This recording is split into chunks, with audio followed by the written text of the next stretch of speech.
Australian-born extremists could lose their citizenship and be sent to their ancestors' countries under a radical proposal being considered by the federal government. It would mean a person who's convicted of a terrorism offence would have their citizenship stripped regardless of the length of sentence. It has been on the government's agenda for some time, but the Bourke Street attack, the conviction of 3 terrorists and arrest of 3 accused in only a fortnight provide a politically ripe climate. If they have citizenship elsewhere, and we reasonably believe they do, well, they can go. Under current laws, only dual citizen terrorists can be stripped of citizenship. The proposal to banish Australian-born terrorists if ancestry allows them to attain citizenship elsewhere, covering the bulk of 400 extremists now on ASIO's watch list. We've now been able to thwart 15 attempted terrorist attacks. 7 have got through, tragically. Opposition leader Bill Shorten is non-committal. The Parliament does what Australians would expect, it scrutinises it. We'll always back the national interest over party politics. Our constitution is clear. Australian citizens cannot be rendered stateless. Convicted terrorists who have no ancestry overseas will never be deported.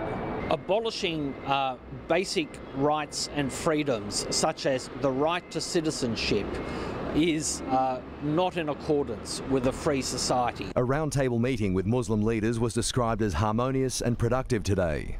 Honest, open, good dialogue. Albeit snubbed by some imams and clerics offended by the Prime Minister's suggestion Muslim leaders need to do more to prevent extremism. The comments from the Prime Minister were spot on. I think he gave a clear description about the threat that we are facing. Robert Ovadia, 7 News. Australians convicted of a terrorism offence could soon be stripped of their citizenship. The Prime Minister today talked tough, hoping the legislation will become law within a fortnight. Jonathan Kersley has the details from Canberra. Abdul Nasser Ben Brika plotted terror attacks at a nuclear reactor, a casino, a Grand Prix, an AFL Grand Final, and was eligible to be a dual citizen. It's people like him the government wants out of the country, rather than in prison. Being an Australian citizen is a privilege. Terrorists have violated everything about being what an Australian is all about. If Parliament approves the government's plans, a convicted terrorist who could qualify as being a citizen of another country will be stripped of their Australian citizenship. If they have citizenship elsewhere, and we reasonably believe they do, well, they can go.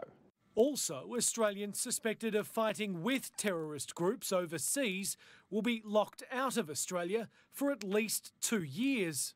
These actions we're taking are designed to ensure that we have the powers that are necessary in the toolkit to ensure that Australians are kept safe. We'll study the detail, we'll get it right. When it comes to fighting terrorism, we're all in this together. The government's announcement comes almost a fortnight after Somali-born Hassan Khalif Shire Ali carried out a deadly attack in Melbourne's Bourke Street. A leading civil libertarian has told 9 News he sees the government's new proposals as a cheap ploy, using a terror attack for political advantage in the lead-up to the Victorian state election. Jonathan Kersley, 9 News.